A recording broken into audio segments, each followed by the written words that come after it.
لا إله إلا الله.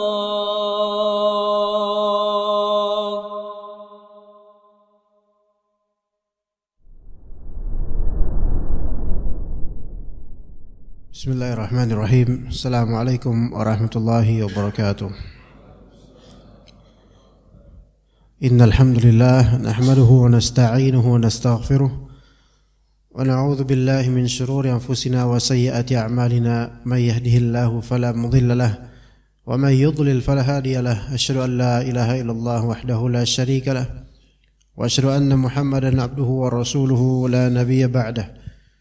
يا أيها الذين آمنوا اتقوا الله حق تقاته ولا تموتن إلا وأنتم مسلمون. يا أيها الناس اتقوا ربكم الذي خلقكم من نفس واحدة وخلق منها زوجها وبث منهما رجالا كثيرا ونساء واتقوا الله الذي تساءلون به والأرحام إن الله كان عليكم رقيبا.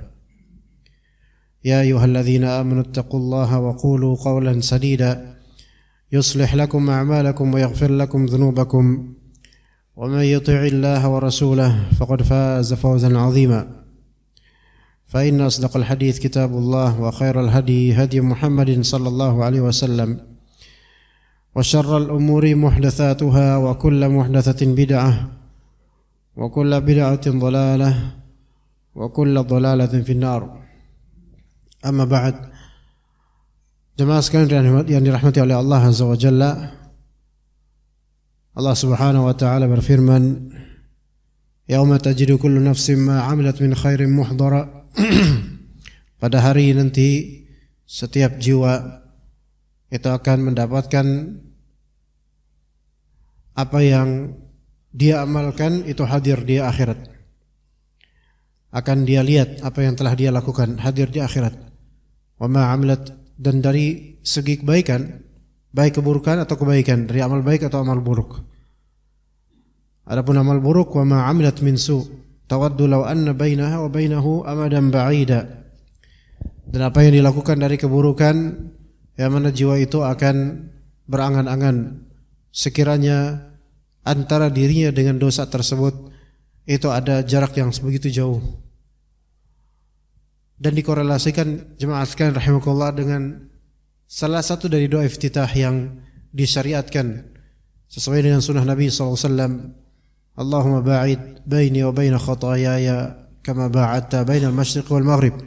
Ya Allah, jauhkanlah antara diri saya dengan dosa-dosa saya sebagaimana Engkau menjauhkan antara timur dan barat. Artinya jangan buat saya bertemu dengan efek dosa-dosa saya. Karena menjauhkan antara timur dan barat itu artinya tidak akan mempertemukannya. Tidak akan mempertemukannya. Ya, karena timur dan barat tidak akan ketemu. Dua kutub yang tidak akan bersatu. Maka arti dari ya Allah, kalau disimpulkan berarti ya Allah, jangan pertemukan saya dengan azab dari dosa saya. Artinya ampuni saya, jauhi saya.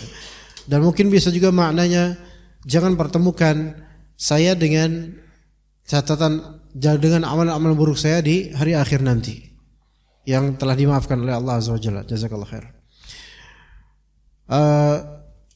Sementara jemaah sekalian rahimakumullah, kitab Iqtida' as-Sirat al-Mustaqim ini berkaitan dengan bagaimana cara kita menyelisihi ashabil jahim, tidak menyerupai orang-orang kafir dari segi amaliyah, bahkan dari segi hadi, yaitu dari segi format kehidupan, lifestyle, dan juga format pakaian yang menjadi kekhususan pada mereka. Dari konsentrasi kita pada pertemuan yang lampau, yaitu tentang menjadikan masjid, menjadikan kuburan sebagai masjid, dan juga menjadikan rumah sebagai kuburan. Masih insyaallah kita di pembahasan tersebut, lanjutan dari pembahasan sebelumnya, dikatakan oleh Syekhul Islam Ibnu Taimiyah di kitab ini, "Fahadha at-tahdhiru minhu wal la'nu an mushabahati ahli al-kitab fi bina'il masjidi ala qabri ar-rajul as-salih sarihun fi nahyi an musyabahati fi hadha. Maka tahdzir, yaitu peringatan dari Rasulullah SAW akan hal tersebut, yaitu menjadikan masjid atau menjadikan kuburan sebagai masjid sebagaimana dilakukan oleh orang-orang Yahudi dan Nasrani. Itu dilarang, ditahdzir, diperingatkan oleh Rasulullah SAW akan hal tersebut. Wal la'nu an musyabahati ahlil kitab, dan laknat terhadap perilaku menyerupai ahlil kitab dalam segi apa? Fi bina'il masjidi ala qabri rajulis salihi, dalam hal membangun masjid di atas kuburan orang saleh. Dan tahdzir dan laknat ini, peringatan dan laknat dari Nabi SAW sarih, ini sebagai hal yang sangat gamblang. Fi nahyi 'anil musyabahati fi hadha, gamblang dalam larangan menyerupai orang-orang ahli kitab dalam hal ini. Wa dalilun 'alal hadari min jinsi a'malihim, dan laknat atau peringatan dari Nabi SAW akan penyerupaan terhadap orang kafir ini menunjukkan peringatan atau pewaspadaan dari jenis amalan-amalan mereka, yaitu amalan-amalan yang menjadi takhassusiyat dan kekhususan yang ada pada orang-orang kafir, yang tidak ada pada orang muslim pada aslinya. Haitsu la yu'manu fi sa'iri a'malihim an takuna min hadzal jins, yang mana tidak bisa dirasa aman seluruh amalan-amalan orang kafir itu masuk ke dalam jenis ini, yaitu masuk ke dalam jenis yang terlarang serta pelakunya dilaknat oleh Allah dan Rasulnya. Boleh jadi lebih-lebih sekarang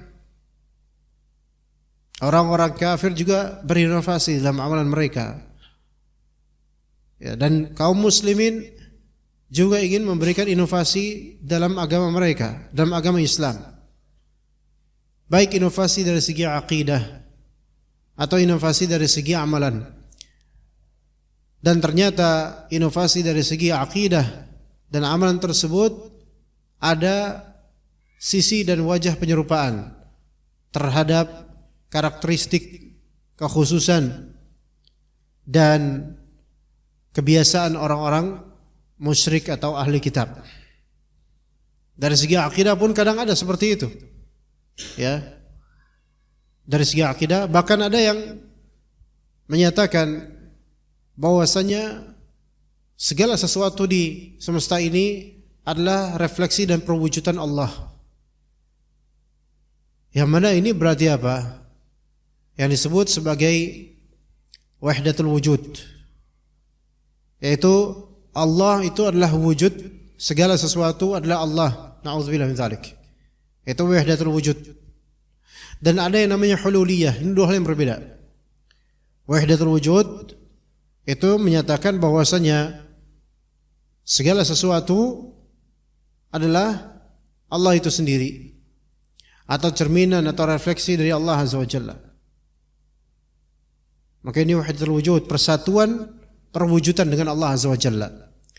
Yang mana hal seperti ini berasal dari teologi filsafat. Kemudian ada namanya al-hululiyah. Al-hulul yaitu menempatnya Allah di makhluknya. Ya, seperti Allah Subhanahu wa taala ada di jiwa manusia, ada pada diri manusia, dan sang fulan itu adalah manifestasi Allah Subhanahu wa taala pada dirinya. Maka ini namanya hululiyah, yaitu Allah taala bertempat di salah satu makhluknya. Dan di antara kaum muslimin ada yang terkena penyakit akidah seperti ini, yang mana ini semua dari orang-orang musyrik dan kafir, dan permainan orang-orang yang mereka menggunakan logika dalam memahami divinitas dan rububiyah Allah, namun mereka justru terjerumus pada pernyataan-pernyataan yang di luar logika. Falamma zaghu azagha Allahu qulubahum. Kata Allah Azza wa Jalla, Selagi mereka menyimpang, maka makin Allah simpangkan hati mereka, makin jauh makin jauh. Maka orang-orang yang sesat, ketika kita lihat mereka bertamadi, yaitu terus menerus di kesesatannya, kita akan mendapatkan pada waktunya kalimat-kalimat ajaib yang di luar logika, bahkan mengkhianati logika itu sendiri. Belum lagi masalah-masalah kesyirikan yang merajalela di tengah kaum muslimin, terutama di pedesaan. Ya, tawakal kepada selain Allah, masalah jimat dan seterusnya, yang mana itu semua kebanyakan mengkhianati logika yang selamat. Maka tasyabuh, penyerupaan dari segi akidah terhadap orang-orang musyrik dan kafir itu terjadi banyak. Begitu juga dengan tasyabuh dari segi amaliyat, dari segi praktik amalan, yaitu sebagian kebid'ahan itu merupakan penyesuaian, sinkritisme dan adaptasi serta peleburan atas nama moderasi Islam. Kemudian apa? Di antaranya kalau sekarang misal kalau pejabat atau pemimpin atau siapapun di antara kita ketika pidato mengucapkan salam antar religi, dimulai mungkin dengan Assalamualaikum warahmatullahi wabarakatuh sebagai salam minoritas. Namun kemudian ada berikutnya salam-salam lainnya dalam rangka mungkin bagi mereka menghargai Assalamualaikum itu mayoritas. Dalam rangka menghargai minoritas, maka mengucapkan salam-salam di luar agama Islam, padahal pengucap adalah muslim, terlahir sebagai muslim dan beridentitas sebagai muslim, insyaallah selamanya muslim, tetapi hal seperti ini bertasabbuh dengan orang-orang kafir. Maka penghormatan itu tidak diperlukan dalam hal ini, melainkan kita kalau memang mau greeting terhadap mereka, maka tidak dengan lafal-lafal yang menjadi karakteristik dan kekhususan mereka seperti shalom dan semisalnya. Mungkin cukup selamat pagi, selamat malam itu lebih afdal dibandingkan kemudian kita lafalkan lafal-lafal yang merupakan karakteristik salam agama mereka. Masih lebih mending selamat datang, selamat pagi, selamat malam, maka itu masih lebih netral. Tapi kalau dengan lafal yang orang tahu ini bukan lafal Islam dan juga ini kekhususan orang-orang kafir, ahli kitab atau musyrik, maka ini haram. Ya. Nah, jadi itu musyabah dalam segi lafal pun ada tasabbuh dan menyerupai orang-orang kafir. Belum lagi dalam hal-hal lainnya seperti 7 harian, 40 harian, 1 tahunan dan semisalnya dalam memperingati kematian fulan atau fulanah, maka hal ini tidak ada satupun dalil yang sahih dan sharih dalam Islam, melainkan justru yang termaktub dalam kitab-kitab mereka di agama lain, bahkan agama musyrik. Ya, maka ini merupakan bentuk tashabbuh bil kuffar dari segi ritual amalan. Dan ini dilarang dalam Islam.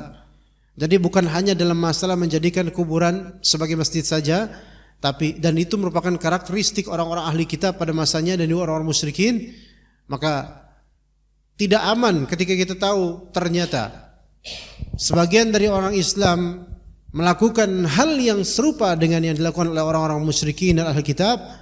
Di poin ini, di poin masalah kuburan dan masjid, maka masalah-masalah lain itu juga tidak aman. Masalah-masalah lain tidak aman. Artinya sangat possible orang-orang muslim itu meniru tanpa sadar ritual-ritual dan akidah sebagian dari orang-orang musyrik di beberapa poin. Kemudian kata Syekhul Islam rahimahullah, "Thumma minal ma'lumi ma qad ibtuliya bihi katsirun min hadhihi al-ummah." Sudah dimaklumi, yaitu dimaklumi di sini artinya diketahui. Jadi maklum ada 2 makna. Maklum ada 2 makna. Asal makna maklum diketahui. Makna maklum pertama yang sudah diketahui. Yang sudah diketahui namun bukan pemakluman, artinya bukan pewajaran. Itu makna pertama. Makna kedua dari maklum yaitu hal yang dianggap wajar, itu maklum. Kalau misalnya kita kan maklum artinya yang dianggap wajar karena sudah tahu. Tapi dimaksud Syekhul Islam di sini thumma minal ma'lum, kemudian hal yang memang sudah maklum, maksudnya sudah diketahui, bukan sudah menjadi wajar, bukan. Hal yang memang sudah diketahui, ma qad ibtuliya bihi katsirun min hadhil ummah. Banyak dari orang di umat ini yaitu umat Islam itu terfitnah dengan masalah-masalah seperti ini. Ya, min bina'il masajidi 'alal qubur, di antaranya membangun masjid-masjid di atas kuburan. Wattiqadhi al-quburi masajida bila bina, dan menjadikan kuburan-kuburan sebagai masjid-masjid walaupun tanpa bangunan. Menjadikan kuburan sebagai masjid walaupun tanpa bangunan, dan itu it happened. Itu terjadi, menjadikan kuburan sebagai tempat sujud, sebagai tempat salat walaupun tanpa bina, tanpa apa? Tanpa bangunan. Ya. Wa kilal amrayni muharramun mal'unun fa'iluhu bil mustafidh min as-sunnah. Kedua perkara ini yaitu apa? Membangun masjid di atas kuburan dan menjadikan kuburan masjid walaupun tanpa bangunan. Kedua hal ini walaupun tanpa bangunan itu tetap haram, dilaknat pelakunya. Pelaku di sini ya muharram, haram itu jelas, perbuatannya haram, dan mal'unun fa'iluhu, pelakunya dilaknat. Dan pelakunya di sini mencakup banna yaitu orang yang membangun, ya, dan orang yang melakukan ritual di situ. Dan termasuk juga donaturnya, semua yang berkontribusi untuk mengadakan sesuatu yang dilaknat, maka terlaknat mereka semua karena mereka menjadi sebab datangnya laknat. Ya, jadi dua hal ini dia haramkan dan juga dilaknat pelakunya. Bil mustafidhi minas sunnah, dengan dasar hal-hal yang sudah berserak-serakan dari sunnah, yaitu saking banyaknya hadis-hadis yang menunjukkan haramnya akan hal ini. Walaysa hadza mawdi'a istiqsa'i ma fi dzalika min sa'iril ahadits wal athar. Maka bukan di kitab ini tempat untuk menghimpun semua dari seluruh hadis dan athar akan terlarang dan terlaknatnya perbuatan tersebut dan pelakunya.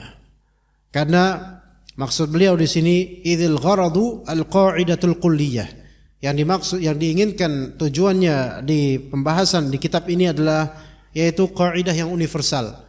Bukan untuk mendatangkan 100 dalil untuk hal ini, karena beberapa dalil saja sudah cukup maklum.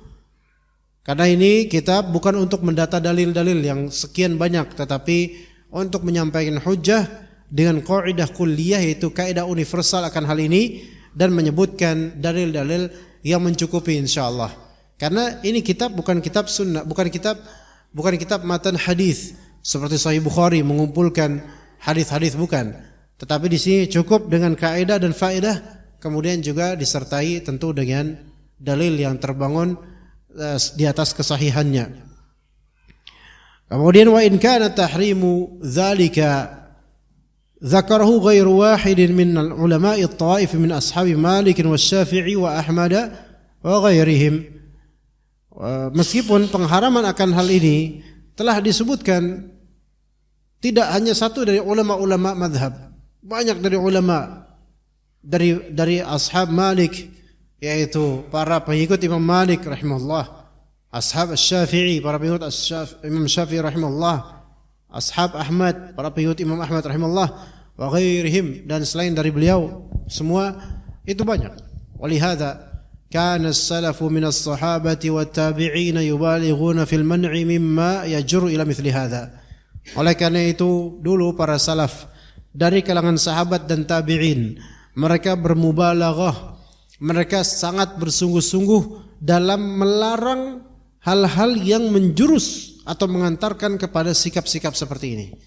Jadi para salaf dari kalangan sahabat dan tabi'in, mereka bersungguh-sungguh berupaya dalam melarang masyarakat melakukan perbuatan hal-hal yang menjerumuskan mereka dalam sikap ghulu terhadap kuburan sehingga menjadikan kuburan itu sebagai masjid. Itu dilarang oleh para salaf dan mereka bersungguh-sungguh akan hal itu. Di antara contohnya disebutkan oleh Syekhul Islam Ibnu Taimiyah di sini rahimahullah, wa fihi minal athari ma la yaliqu dzikruhu huna. Di antaranya itu ada suatu athar yang tidak layak kita sebutkan di sini. Maksudnya tidak layak bukan tidak pantas secara athar, tapi maksudnya kita ini tidak sedang mengumpulkan dalil-dalil yang panjang di sini. Maka bukan kelayakan dalam konteks penjabaran kitab, bukan kelayakan untuk menjabarkan panjang-panjang karena banyak sebenarnya. Cuma Syekhul Islam Ibnu Taimiyah rahimahullah hanya menyebutkan di beberapa hadis saja dan riwayat saja. Hatta rawa Abu Ya'la al-Mawsili fi musnadih, sampai Abu Ya'la al-Mawsili fi musnadih. Abu Ya'la al-Mawsili ya salah seorang al-hafiz ulama ahli hadis ya di antara ulama yang masyhur di abad ke-3 Hijriah, ya di akhir abad ke-3 Hijriah dan wafat pada tahun 304 Hijriah. Ini Abu Ya'la al-Mawsili yang memiliki kitab Musnad, masyhurnya dengan nama Musnad Abu Ya'la al-Mawsili. Ya, walaupun ya banyak orang tidak mengetahui ini, tapi kitab ini masyhur di kalangan ahli hadis. Nah, dalam Musnad Abu Ya'la al-Mawsili atau al-Mawsili, haddatsana Abu Bakar ibnu Abi Syaibah. Ibnu Abi Syaibah ini juga seorang ulama ahli hadis, ya gurunya Abu Ya'la al-Mawsili. Ya, Abu Bakar ibnu Syaibah ini di zaman Imam Ahmad hidupnya, wafatnya 235 Hijriah. Ini Ibnu Abi Syaibah punya kitab Al-Musannaf namanya, Musannaf Ibnu Abi Syaibah. Nah, haddatsana Zaid bin Al-Habbab, haddatsana Ja'far bin Ibrahim min waladi Dzil Janahain, haddatsana Ali bin Umar an abihi an Ali bin Husain annahu ra'a rajulan yaji'u ila furjatin kana 'inda qabri Nabi sallallahu alaihi wasallam fa yadkhulu fiha. Nah, di sini Ali bin Husain. Ali bin Husain siapa?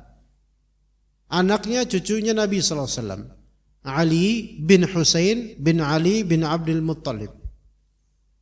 Gitu ya. Ali bin Abi Thalib. Ali bin Husain bin Al-Husain bin Ali bin Abi Thalib. Ali bin Abi Thalib ya. Ali bin Abi Thalib punya anak, di antaranya Al-Husain atau Husain. Dan Husain punya anak Ali. Husain itu cucunya Rasulullah SAW. Karena Ali bin Abi Thalib itu suaminya siapa? Fatimah. Dan Fatimah putrinya Rasulullah SAW. Jadi Rasulullah SAW punya mantu yaitu Ali bin Abi Thalib. Dan Ali bin Abi Thalib punya anak Hasan Husain. Dan Husain punya anak Ali, nama kakeknya persis. Maka di sini Ali bin Husain ini keturunan zuriat Nabi SAW. Ya, Ali bin Husain ini keturunan zuriat Nabi, yaitu keturunan Nabi SAW. Maksudnya keturunan keluarga Nabi Ahlul Bait. Berkata Ali bin Husain, annahu ra'a rajulan yaji'u ila furjatin kana 'inda qabri Nabi SAW fa yadkhulu fiha. Jadi dia melihat seorang pria itu datang ke kuburan, datang ila furjatin kana 'inda qabri Nabi SAW. Furjah itu bolongan, lowongan, celah yang ada di kuburan Nabi SAW. Kan kuburan Nabi SAW di mana? Di hujrat Aisyah, di kamarnya Aisyah radhiyallahu anha. Ya, di kamarnya Aisyah radhiyallahu anha. Maka ada orang masuk ke dalam furjah tersebut, ya bolongan kecil, masuk dia ke dalamnya, fayad'u, dan orang ini kemudian apa? Berdoa di kuburan Nabi SAW. Fanahahu, maka Ali bin Husain, ya anaknya cucu Nabi SAW, melarang orang itu untuk melakukan hal itu. Jangan di sini. Maka kata Ali bin Husain, ala uhaddithukum hadithan sami'tuhu min abi an jaddi anin nabi SAW. Mau enggak kalian nih, ala uhaddithukum, kalian, ya itu entah orang ini dan orang lainnya, mau enggak aku ceritakan, aku sebutkan satu hadis yang aku dengar dari ayahku, yaitu siapa? Al-Husain, cucu Nabi SAW. Dari ayahku, dari kakeknya ayahku, yaitu dari Ali bin Abi Thalib radhiyallahu anhu, anin Nabi SAW. Jadi sanadnya itu sangat nyambung di sini. Al-Husain dari bapaknya, dari kakeknya bapaknya, yaitu Ali bin Abi Thalib. Ya, Ali dari Husain. Bukan kakeknya Husain ya. Bapaknya Husain, maksudnya kakeknya di sini kakeknya Ali. Kakeknya Ali adalah Ali, gitu kan? Dari Ali, dari bapaknya, dari Ali lagi, dari Nabi SAW, berurutan ya. Maka berkata di sini, Nabi SAW berkata, la tattakhidhu qabri 'ida. Janganlah kalian menjadikan kuburanku sebagai id. Nah ini id yang harus difahami dari lafal id apa di sini id. Id itu maksudnya sesuatu yang repetitif, baik repetitif dilakukan atau repetitif dikunjungi. Lebih tepatnya di sini repetitif dikunjungi. Ya, biasanya repetitif yang dilakukan itu bisa menjadi id. Nah, makanya hari raya id itu hari raya yang repetitif dilakukan di waktu tertentu. Maka itu menjadi id. Maka Nabi SAW berkata, la tattakhidhu qabri ida. Janganlah kalian menjadikan kuburanku sebagai id, yaitu tempat yang repetitif untuk dikunjungi. Nah ini. Jadi itu makna id di sini. Id ini bukan antum makna kemudian maknanya di sini perayaan Id seperti hari raya Idul Fitri, hari raya enggak. Yaitu repetitif dikunjungi pada waktu tertentu, momentum tertentu sebagai tempat yang bolak-balik seorang kunjung di situ terus. La tattakhidhu qabri ida. Janganlah kalian menjadikan kuburanku sebagai tempat Id. Ya, yang dirayakan atau dikunjungi pada waktu-waktu tertentu. Itu namanya Id. Makanya Id dari kata ada ya'udu idan atau audan. Artinya kembali, ada itu kembali, ya. Jadi ngelakuin lagi itu artinya id. Maka untuk mengunjungi orang sakit itu sebutannya iyadatul marid. Iyadatul marid disebut iyadah karena mengunjungi orang sakit itu baiknya jangan cuma sekali, berulang kali. Gitu. Itu iyadatul marid. Maksud berulang, kalau sakitnya lama berulang. Ya, kalau sakitnya sebentar ya jangan berulang, kayaknya bakal ngerepotin gitu kan. Tapi kalau sakitnya lama berulang, diulang lagi supaya makin semangat orangnya yang sakit itu, makin semangat untuk sembuh. Ya. Makanya juga adat dari bahasa Arab, adat isti'adat itu dari bahasa Arab. Adah isti'adah. Ya itu artinya adalah kebiasaan. Kenapa disebut kebiasaan? Karena berulang. Dari kata ada ya'udu. Maka la tattakhidhu qabri ida. Janganlah kalian jadikan kuburan saya sebagai tempat yang berulang kali dikunjungi. Dan memang kalau dibuka dari awal hal tersebut untuk doa di kuburan Nabi, itu pasti orang-orang pada berebutan untuk doa di situ. Maka jadilah itu kuburan menjadi id. Dan wallahi itu yang dikhawatirkan. Nabi SAW ini makhluk Allah Ta'ala yang paling mulia. Ya, yang jasadnya itu suci dan berkah. Dan wafatnya beliau adalah musibah. Dan di sini ketika beliau menutup celah itu, jangan jadikan kuburanku sebagai id, maka larangan ini berlaku untuk siapapun dari kaum muslimin. Jangan jadikan kuburan siapapun sebagai id. Ya. Ziarah kubur itu berbeda dengan menjadikan kuburan sebagai id. Ziarah kubur itu makmur, diperintahkan. Nabi SAW mengatakan, kuntu nahaitukum an ziyaratil kubur fazuruha fa innaha tudzakirukum al-maut. Aku dulu melarang kalian ziarah kubur karena dulu ketika awal Islam kesyirikan di kuburan itu masih kental. Dulu aku larang kalian ziarah kubur, fazuruha. Maka sekarang ziarah kuburlah kalian. Fa innaha, sesungguhnya ziarah kubur tudzakirukumul mauta, mengingatkan kalian kepada kematian. Ziarah kubur diperintahkan oleh Nabi SAW. Adapun menjadikan kuburan sebagai id, tempat perayaan atau tempat yang bakal balik lagi kemudian balik lagi minta di situ, doa di situ, maka ini dilarang oleh Nabi SAW. Tattakhidhu qabri ida. Begitu pula tentu kuburan-kuburan yang pemiliknya levelnya jauh di bawah Rasulullah SAW. Dari kuburan sahabat, ya, kemudian kuburan ulama. Lebih buruk lagi kuburan yang orang tersebut ahli bid'ah, pemerakarsa bid'ah. Maka lebih buruk lagi. Karena apa manfaatnya dari orang dari kuburan-kuburan seperti ini? Enggak ada sama sekali dan lebih buruk gitu loh. Ya. Dan ajaibnya sekarang adalah hal ini yang menjadi fitnah bagi banyak orang. Yang menjadi fitnah bagi banyak orang yang banyak orang ingin kebenaran, ingin ke agama tapi dialihkan kepada al-quburiyah, yaitu mazhab penyembahan terhadap kuburan. Ya. Kemudian kata Nabi SAW setelah la tattakhidhu qabri 'ida wala buyutakum qubura. Jadi la tattakhidhu buyutakum qubura. Janganlah kalian jadikan rumah-rumah kalian sebagai kuburan. Ya. Tentu mafhum maksudnya di sini bukan menjadikan rumah sebagai kuburan, yakni jangan jadikan rumah sebagai kuburan, yakni kita menentang kemudian tuh buktinya di rumah Aisyah di kamarnya ada kuburan Nabi, ada kuburan Abu Bakar, ada kuburan Umar. Katanya janganlah kalian jadikan jangan jadikan rumah kalian sebagai kuburan. Lah itu rumah dijadikan kuburan. Lah memahaminya jangan seperti itu. Fahami dengan baik sebagai penjelasan ulama. Ya, menjadikan rumah itu kuburan seperti apa jemaah? Menjadikan rumah sebagai kuburan, tidak pernah melaksanakan sholat di dalamnya, sholat sunnah. Ya, tidak ada ngaji di situ. Ya begitu. Itu maksudnya. Dan ini justru isyarat bahwasanya gini. Kadang ada orang bantah, la tattakhidhu wala buyutakum qubura. Janganlah kalian jadikan rumah-rumah kalian kuburan.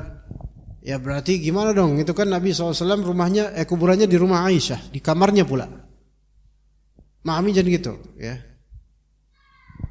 Memahami apa tadi? Yaitu konteksnya bahwasanya rumah itu bukan kuburan. Artinya kuburan itu adalah tempat yang kita tidak beribadah padanya. Sedangkan rumah itu tempat yang kita silahkan beribadah padanya dan dianjurkan beribadah padanya, ibadah bersunnah. Seperti sholat sunnah, membaca Al-Quran dan seterusnya. Ya. Arti lainnya mafhum mukhalafah dari ini. Ya. Atau bukan mafhum mukhalafah, yaitu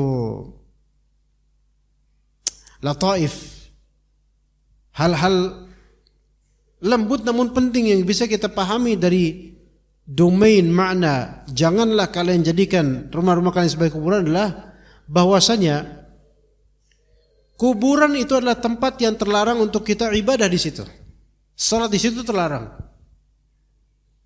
Maka orang yang tidak pernah salat di rumahnya, maksudnya tidak pernah salat, enggak ada salat sunnah, enggak ada baca Al-Quran, maka hal tersebut menjadikan rumah itu ibarat kuburan yang seolah-olah rumah kalian itu dilarang untuk beribadah di situ gitu loh.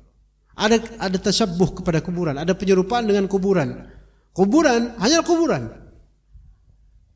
Kalau di desa-desa kuburan itu agak jauh dari pemukiman. Ya.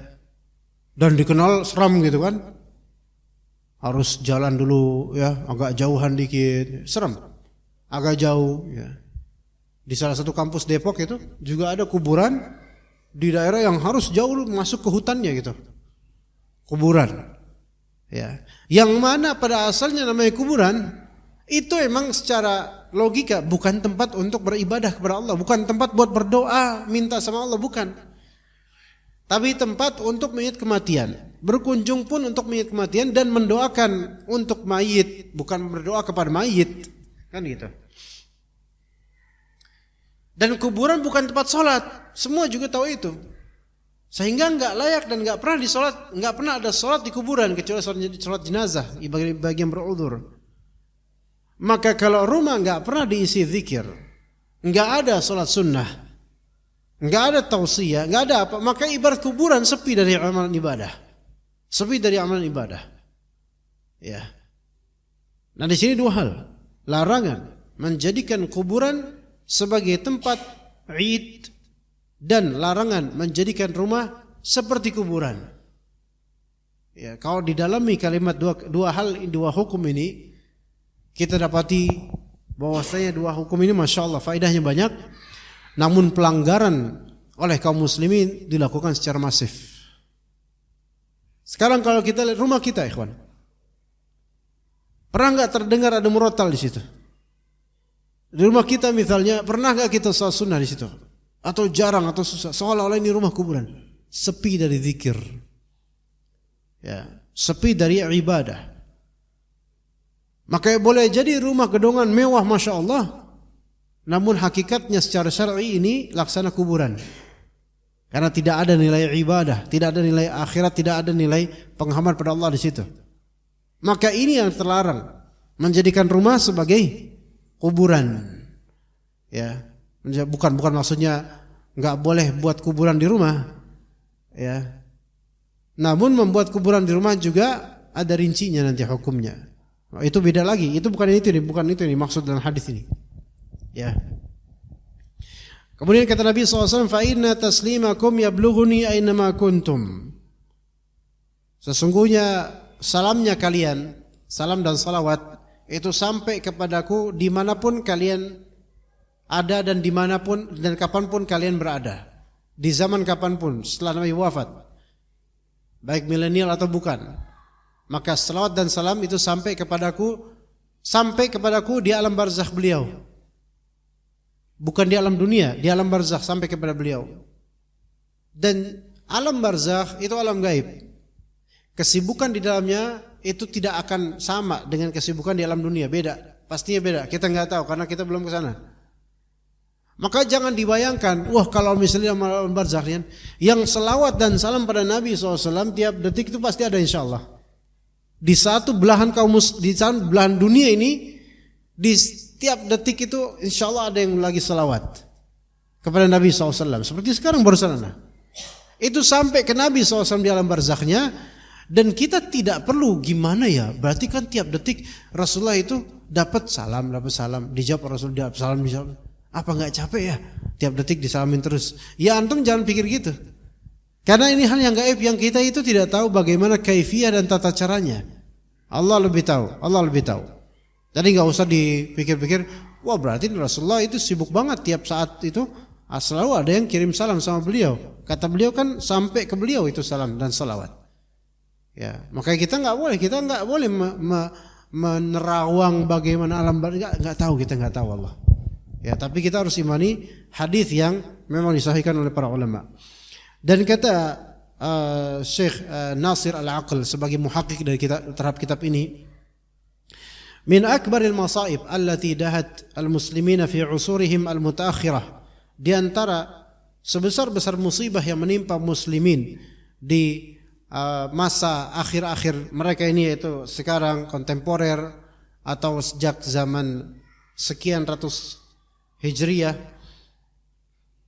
di antara musibahnya adalah tasahulu fariqin minhum fi bina'il masajidi wal qubbabi al qubur. Bermudah-mudahnya sekelompok dari orang-orang muslimin dalam hal membangun masjid dan kubah di atas kuburan, membangun masjid dan kubah di atas kuburan. Memang itu tadinya formatnya enggak masjid tapi ada kubahnya. Ya, thumma israruhum ala hadhil baliyah, dan kemudian mereka berisrar, yaitu terus-menerus mendekap musibah seperti ini. Ya, wa humul an yastaziduna minha raghma nushi an-nasihin, dan mereka sekarang malah nambah-nambahin hal seperti itu, tidak peduli dengan meskipun dinasihati oleh para penasihat, wa tabsiri al-mustabsirin lahum. Ya, jadi mereka enggak ngikutin nasihat-nasihat bahwa saya dilarang, enggak ngikutin. Enggak ngikutin hal itu. Wa anta tara tawafurun nususi wa thubutaha fi at-tahdhiri wan nahyi 'an dzalik. Engkau melihat banyaknya nas-nas, ya, banyaknya dalil-dalil dan sahihnya dalil-dalil itu dalam memperingatkan dan melarang akan hal itu. Bal inna Rasulullah sallallahu alaihi wasallam mahtamma bi syai'in fi marad mautihi kahtimamihi bi hadzal amr al-khatir an taqa'a fihi ummah. Bahkan Rasulullah sallallahu alaihi wasallam tidaklah memikirkan sesuatu ketika lagi sakit yang menuju kematian beliau. Ada namanya maradul maut. Maradul maut itu sakit yang menjurus kepada kematian seseorang. Ketika beliau lagi sakit dengan penyakit yang menjurus kepada kematian beliau, tidaklah beliau itu punya ihtimam dan fikiran seperti fikirannya beliau akan hal ini, yaitu hal yang berbahaya ini yang bisa menjangkiti umatnya. Ya, wa ma'a hadza, meskipun Rasulullah itu mikirin nanti gimana umat saya ini Rasulullah SAW mewanti-wanti agar waspada akan hal ini, bahkan sampai Rasulullah melaknat para pelakunya dilaknat oleh Rasulullah SAW. Itu kepikiran kayak gitu. Tapi meskipun begitu, la nazalu nara li hadhil bid'ati qabulan wa intisara. Kita masih aja ngelihat kebid'ahan seperti ini diterima dan menyebar malah. Padahal itu yang menjadi gamangnya hati Rasulullah SAW di akhir hayatnya. Gitu loh. Kalau misalnya kita nih punya orang tua, Pak, ya, menjelang akhir hayatnya, kemudian orang tua kita menuangkan suatu wasiat, nanti kalau saya wafat tolong anak-anak jangan pada ribut misalnya. Ya, maka kemudian setelah wafatnya mereka malah ribut gitu loh. Dan makin parah keributannya soal warisan lah, soal gengsi dan seterusnya. Ini gimana? Terus ada sahabat atau saudara mereka bilang, kalian gimana anak-anaknya Pak Fulan yang terhormat dulunya. Beliau itu sebelum wafat itu sakitnya itu beliau memikirkan kalian, takut kalian bakal ribut. Dan beliau mewasiatkan jangan pada ribut setelah wafatku. Kalian malah justru melanggar itu semua. Dan kalian masih mengklaim bahwa diri kalian mencintai almarhum. Gimana? Paham gak jemaah jasanya? Sekarang orang-orang yang mereka fokus di kuburiyah, yaitu pengagungan terhadap kubur, penyembahan terhadap kubur dan seterusnya, antum akan lihat mereka mengatasnamakan Islam. Mereka mengatasnamakan cinta Nabi, cinta dzurriyyat Nabi, cinta keturunan Nabi alaihi wassalatu wassalam.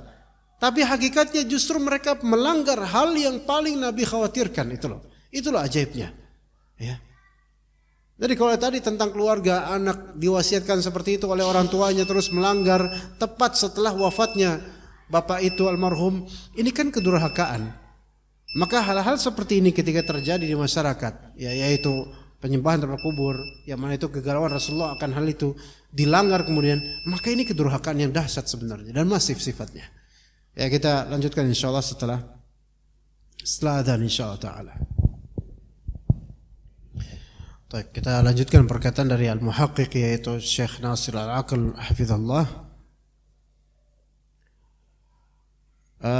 Meskipun Rasulullah SAW itu memiliki ihtimam dan perhatian yang sangat penting serta kekhawatiran yang tinggi ini akan menjangkiti umatnya, tapi justru kita lihat justru kebid'ahan ini diterima masyarakat dan menyebar di kalangan masyarakat. Wa nasma'u laha a'immata wa du'ata wa munafihin. Ya, dan kita dengar ada orang pada pendakwah dan para imam itu justru menyeru kepada hal seperti ini gitu loh. Walam yaqtasiril amru ala mujarradil bina'i 'alal qubur, dan ternyata perkara sekarang itu tidak cukup di pelanggaran sebatas membangun atas kuburan saja, enggak cukup dengan itu sekarang. Bal laqad ittakhadhat hadhihi al-qubur mazaratin wa ma'abida wa qibalat. Malah sekarang ya kubur-kubur ini sudah jadi apa? Tempat-tempat ziarah. Tempat wisata. Ini kata beliau, benar ini terjadi. Beliau orang Saudi Arabia nih hakikatnya. Tapi mungkin beliau melihat dan menelaah beberapa negara Islam yang mana kuburan-kuburan jadi tempat mazarat, tempat-tempat wisata, ziarah-ziarah yang sifatnya wisata, ikhwan. Ziarah kubur yang disyaratkan itu bukan seperti yang dicanangkan oleh para wisatawan religius. Harus ke kuburan wali fulan lah, harus safar ke kuburan wali fulan lah, harus bawa benda tertentu lah. Ya. Bukan. Ya. Wa ma'abid, dan malah juga merambah menjadi tempat-tempat ibadah. Masuk dalam tempat ibadah, tempat berdoa sehingga lebih khusyuk. Dan dia ada Jakarta Selatan, perbatasan Jakarta Selatan dan Jakarta Timur, ada masjid dan seberang masjid itu, dan itu jalanan enggak terlalu gede-gede amat. Seberang masjid itu seberangnya persis itu ada kuburan. Dan ada satu kuburan atau beberapa kuburan yang mana itu dirumahkan kuburan itu. Persis di seberang masjid. Masjidnya itu nggak terawat. Banyak santri-santri tapi masjidnya itu Baitur Rahman itu mungkin 50 kali lipatnya atau 10 kali lipatnya lah minimalnya. Kebaikannya alhamdulillah. Enggak bersih. Dan temboknya catnya meletok-meletok gitu loh. Dan kelihatan kumuh masjidnya. Ya. Tapi ketika ada maulid dan haulan atau apa, itu parkiran sampai sepenuh apa gitu terus. Itu banyak keuntungan diraup dari situ, tapi tidak untuk masjid melainkan untuk perut-perut sebagian orang. Seberangnya persis ada kuburan, beberapa area kuburan yang enggak terlalu besar lah. Bahkan enggak sebesar masjid ini areanya. Di pinggir jalan, kadang jalannya macet. Bukan kadang, sering ya. Maka ada salah satu murid Anda, dulu kameramen juga ya, dulu. Itu pernah di situ naik angkot atau mungkin motor atau naik angkot. Kan macet. Berhenti sebentar, itu kelihatan jelas di dalam rumah di kuburan rumah itu, rumah kuburan itu ada beberapa dari yang berpakaian koko dan semisalnya itu lagi sujud di kuburan. Sujud di kuburan, sujudin kuburan itu. Ya. Itu sujud dan menghadap ke kuburan sujudnya tentunya dan membelakangi arah masjid. Subhanallah. Sebelahnya itu masjid. Dia sujudnya di situ, bukan di masjid. Dan kepada kuburan itu, nggak tahu itu kuburan siapa. Mudah-mudahan bukan kuburan kucing. Sampai terjadi seperti ma'abid, jadi tempat ibadah. Sujud itu ibadah kan? Sujud itu ibadah, jelas itu. Makanya sholat yang hanya boleh di kuburan sholat apa? Sholat jenazah. Kenapa? Karena nggak ada ruku, nggak ada sujudnya. Karena ruku dan sujud itu adalah simbol ibadah sholat. Warka'u ma'ar raki'in. Fasjudu lillahi wa'budu. Itu semua simbol ibadah, rukun ibadah sholat. Ini malah justru sujud di kuburan itu. Subhanallah. Wa qiblat, dan juga menjadikan kuburan-kuburan sebagai kiblat. Jadi doanya, jadi ketika sujud menghadap ke kuburan itu. La haula wala quwwata billah. Dan ini justru membelakangi kiblat. Maka dalam hadis lain disebutkan tentang masalah yaitu ada seseorang Al-Hasan bin Ali, ini juga keturunan zuriat Nabi. Melihat Suhail bin Abi Sahl.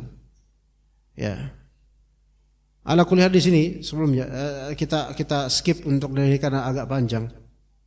Walihadza dzakara al-a'immah Ahmad wa ghairuhu min ashabi Malik wa ghairihim wa ghairuhum. Para imam seperti Imam Ahmad dan lainnya, di antaranya para pengikut Imam Malik dan lainnya, mereka mengatakan idza sallama 'ala an-nabiy sallallahu alaihi wasallam wa qala ma yanbaghi lahu an yaqul thumma arada an yad'u fa innahu yastaqbilul qiblah. Kalau ada orang yang dia mengunjungi kuburan Nabi sallallahu alaihi wasallam di area dekat Masjid Nabawi atau di area Masjid Nabawi namun bukan bagian dari masjid. Kemudian salam dianjurkan kepada Nabi SAW, salawat dan salam, dan mengucapkan kalimat-kalimat yang boleh diucapkan ketika itu, boleh. Kemudian pengen berdoa, maka berdoalah menghadap kiblat, jangan menghadap kuburan Nabi. Itu, Wa yaj'al hujrata an yasarihi, dan jadikanlah kamarnya Aisyah yaitu kuburan Nabi di sebelah kirinya, maksudnya di sisinya, jangan di hadapan. Gitu. Itu ketika pengen berdoa. Maksudnya berdoa sini bukan mendoakan mayit, tapi doa di masjid atau di area masjid, bukan doa di kuburan. Nah sekarang jangan sampai kiblat doa kita kuburan. Dan salat kita kiblatnya kuburan. Walaupun terjadi perselisihan di antara ulama bagaimana jika kuburannya ada di depan kiblat, ada di depan imam. Maksud depan imam ini di luar dari bangunan masjid tapi di depannya. Walaupun sebagian ulama mengatakan itu termasuk di luar masjid, tapi kalau ana pribadi ana tidak mau sholat di situ. Ana pribadi risih, enggak. Karena seolah-olah apa? Kita itu ketika sholat kiblatnya kita di kuburan gitu loh. Seolah-olah menghadap kuburan. Walaupun sebagian ulama membolehkan, namun ana pribadi kok ana tidak risih. Bahkan yutafu biha. Bahkan kuburan juga dijadikan tempat tawaf. Dan wallahi ana pernah menyaksikan ada suatu kuburan keramat di Jakarta Selatan. Ana menyaksikan di tahun 2008-2007. Ana lihat langsung itu di dalam rumah kuburan itu terangnya luar biasa itu, kayak minimarket, kayak Giant terangnya. Walaupun udah nggak ada Giant sekarang. Nah itu terang banget. Dan kuburan kan itu kuburan keluarga zuriat, salah satu zuriat lah gitu. Sisanya kuburan-kuburan lain, tapi ini dirumahin, masya Allah. Itu ada Ka'bah di situ. Ada Ka'bah. Itu tanah kelahiran anak di situ tuh. Ada Ka'bah di situ. Ka'bah, ada kiswahnya. Kiswah Ka'bah gitu. Anak sampai mikir ini orang tawaf 7 putaran kayak ini. Ntar ada rukun Yamani, ada rukun Hajar Aswad kayak ini. Atau jangan-jangan jadi khurafat kalau umrah di situ udah mencukupi, jangan-jangan.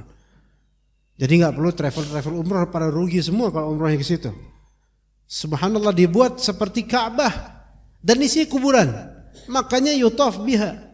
Jadi tempat tawaf. Memang ketika itu Anda nggak ngeliat ada yang tawaf. Tapi tidak menutup kemungkinan itu seperti itu.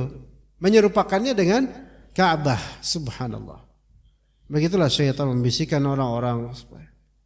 Wa yud'a fiha al-makhluqun min dunil khaliq. Dan kuburan dijadikan tempat berdoa, meminta kepada makhluk bukan kepada khaliq.